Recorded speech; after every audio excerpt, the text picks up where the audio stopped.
নমস্কার বন্ধুরা, অন্নপূর্ণা ভাণ্ডার চালু হওয়ার প্রস্তুতি চলছে জোর কদমে। এর মধ্যেই চালু হয়ে গেল অন্নপূর্ণা ভাণ্ডারের নতুন পোর্টাল। হ্যাঁ বন্ধুরা, এখন যদি গুগলে গিয়ে লেখেন লক্ষ্মীর ভাণ্ডার, তাহলে অন্নপূর্ণা ভাণ্ডারের এই নতুন পোর্টালটি ওপেন হবে।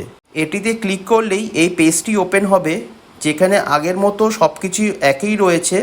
শুধুমাত্র পোর্টালের নামের জায়গায় লক্ষ্মীর ভাণ্ডার চেঞ্জ হয়েছে অন্নপূর্ণা ভাণ্ডার, আর বাকি সব কিছু একই রকম রয়েছে। আপনার পেমেন্টের স্ট্যাটাস জানার জন্য আগের মতো ট্র্যাক অ্যাপ্লিকেশান স্ট্যাটাস এটিতে ক্লিক করতে হবে। ক্লিকের পর এই পেজটি খুলে যাবে। আগে এখানে আধার, মোবাইল, অ্যাপ্লিকেশান নাম্বার অথবা ব্যাঙ্ক অ্যাকাউন্ট নাম্বার দিয়ে সার্চ করলে নিচে তথ্য দেখাতো। লক্ষ্মীর ভাণ্ডার পেতেন এমন এক ব্যক্তির ডিটেলস দিয়ে সার্চ করলে এখন এখানে কি দেখায় সেটি দেখব।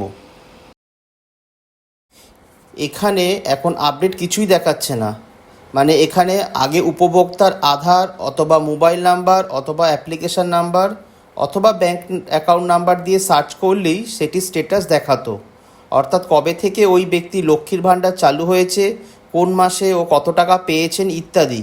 কিন্তু এখন এই পোর্টালে সেরকম কিছুই তথ্য শো করছে না। যেহেতু আগে এটি ছিল লক্ষ্মীর ভাণ্ডার, আর এখন নতুন সরকার আসার পর প্রকল্পের নাম পরিবর্তন হতে চলেছে অন্নপূর্ণা ভাণ্ডার, তাই সিস্টেম পুরো চেঞ্জ হওয়ার কাজ চলছে। হতে পারে সেই জন্য কোনো তথ্য শো করছে না। আগেই সরকারি তরফে জানানো হয়েছে যে ইতিমধ্যে যারা লক্ষ্মীর ভাণ্ডার পেয়ে এসছেন তাদের সবার প্রোফাইল ভেরিফিকেশন হবে। মানে পুরনোদের মধ্যে অনেকে এমনও ছিলেন যারা মারা গেছেন, অথবা এরকমও ছিলেন যারা এদেশের বাসিন্দা নন অথচ প্রকল্পের সুবিধা পেয়ে আসছিলেন। তো তাদের নাম অন্নপূর্ণা ভাণ্ডার প্রকল্পে বাদ দেওয়া হবে। তো হতে পারে এইসব প্রক্রিয়া চলার জন্য নতুন পোর্টাল এখনও চালু হয়নি। তো চিন্তার কোনো কারণ নেই, খুব শীঘ্রই নতুন পোর্টাল চালু হলেই আপনারা এখানে স্ট্যাটাস দেখতে পারবেন। আজকের এই আপডেটটি হচ্ছে তাদের জন্য যারা স্ট্যাটাস দেখার জন্য সার্চ করছেন কিন্তু কিছুই দেখাচ্ছে না, তাই চিন্তিত হয়ে পড়ছেন। তো তাদের বলতে চাই যে অন্নপূর্ণা ভাণ্ডারের নতুন পোর্টাল চালু হবে, আর চালু হলেই খুব শীঘ্রই আপনারা স্ট্যাটাস চেক করতে পারবেন।